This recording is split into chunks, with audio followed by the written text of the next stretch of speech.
So I've just picked up a new toy. We've been doing the GTI at the Rally Sprint series for a little while, but I've been looking for a new personal daily. I've got a couple of R53 Minis, which I absolutely adore. They're fantastic cars, but I'm also looking for something a little more practical.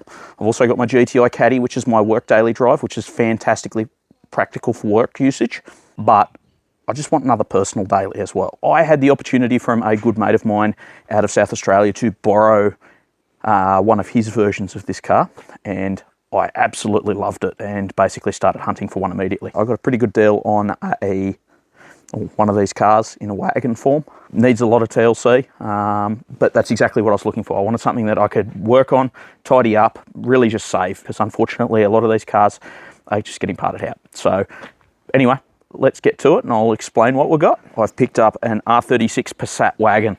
So this beauty, 3.6 litre V6 narrow angle. It's one of the Wookiee engines, makes fantastic noises, awesomely practical.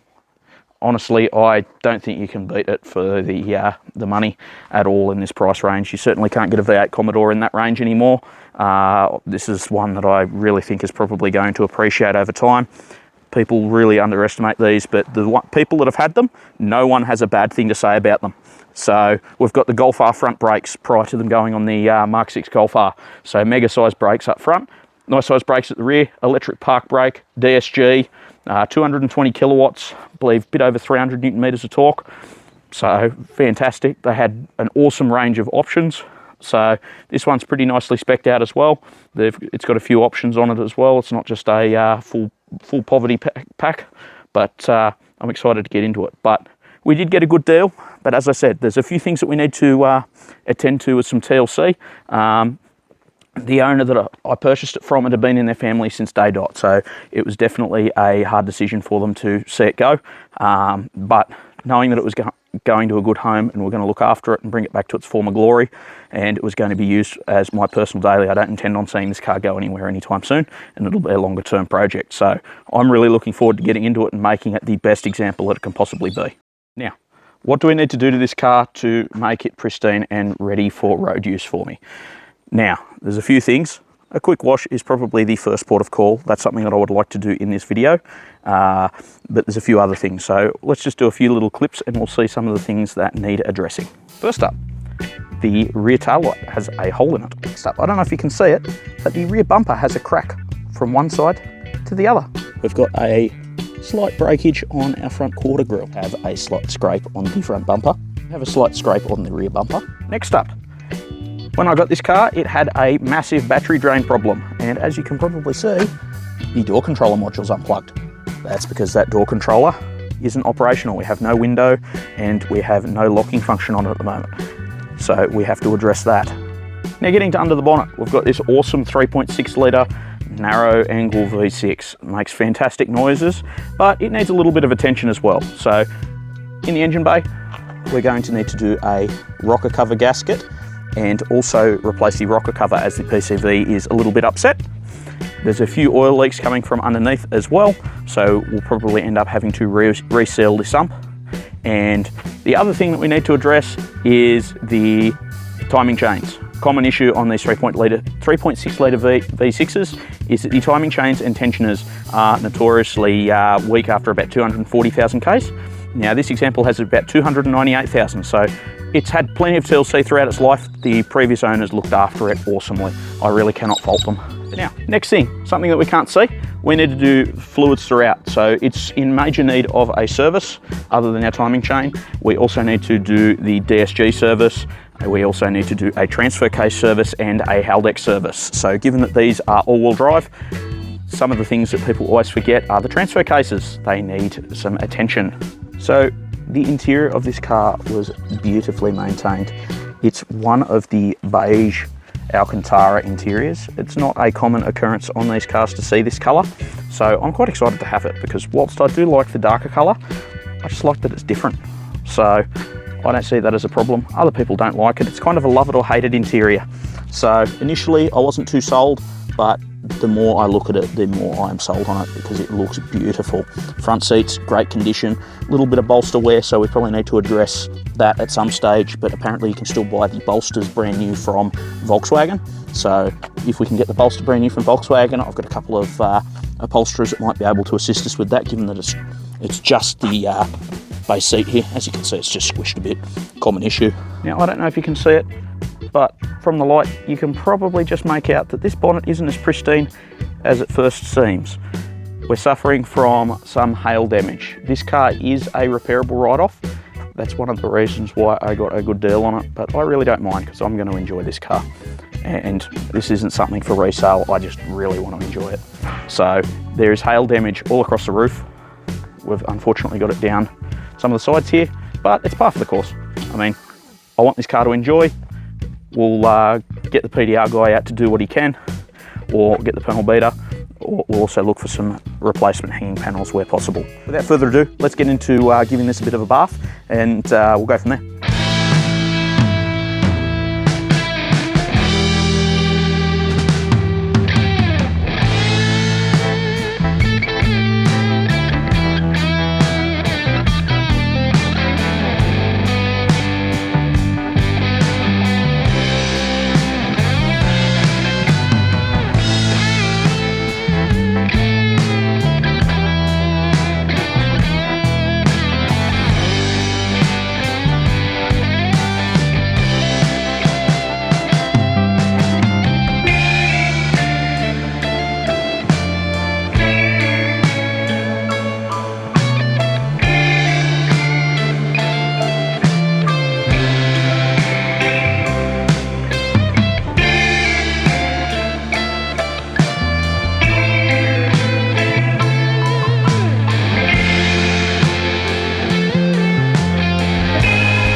So it scrubbed up pretty good after a bath. There's a few spots that we're obviously going to have to go into with a bit more detail. Like every single one of the wheels has this brake dust, so we're going to have to take them off and go through them. Around each of the sills and each of the panel gaps, there's a lot of sort of dark marks, so I'll have to probably polish them out. Other than that, she came up beautiful. So I need to get some mould off the roof. Once the mould's off the roof, we are pretty good. I mean, you can probably just see it here. You can just see that dark spotting. You might be able to see some of this hail damage a bit better too. The roof's coming up pretty good on camera, but yeah, you can see just to the left there, a bit of a scrub hasn't really gotten that off, so that's going to require a little bit more.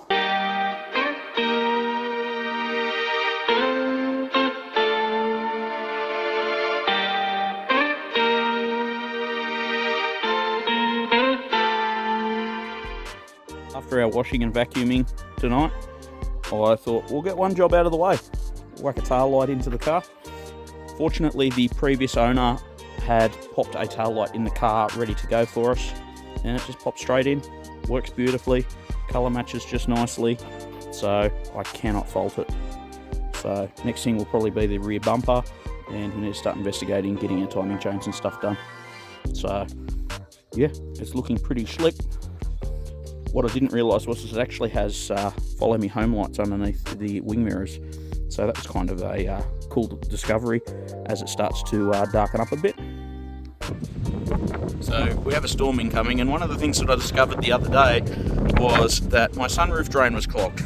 If you need to clean it out on your Passat, this actually separates into two pieces. And see that little black nubbin just there? That is your sunroof drain. And it just had a little bit of stuff in the end and it was just bogged up, so it made the carpet a little bit wet. So I'm going to clean this little area out here. I'm going to try clean the other one out as well. So a little bit of whippersnipper line down there, and that'll sort that out too. So if you guys are ever looking for your sunroof drains, they're just in the corner, just around here. I don't know if you can see it. Just there, basically in the corner of your sunroof each side.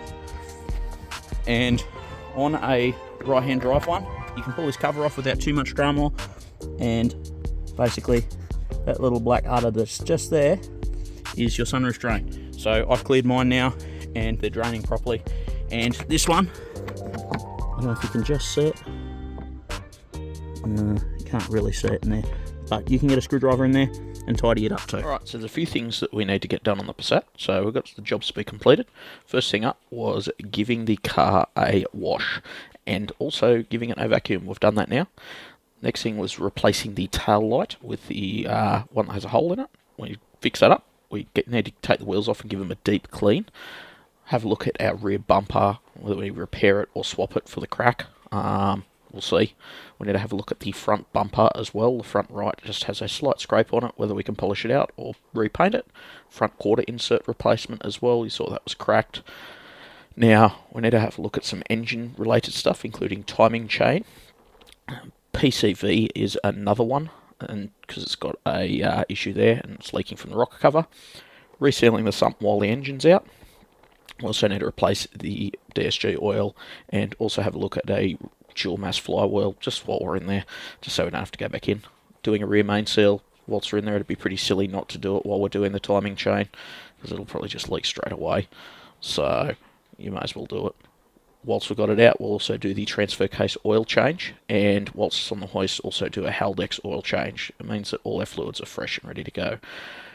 A longer term one, bolster repair, just depending on availability, so we'll see. So just depends what it's like from VW. We need to do a roof lining repair, so that'll have to come out and be redone.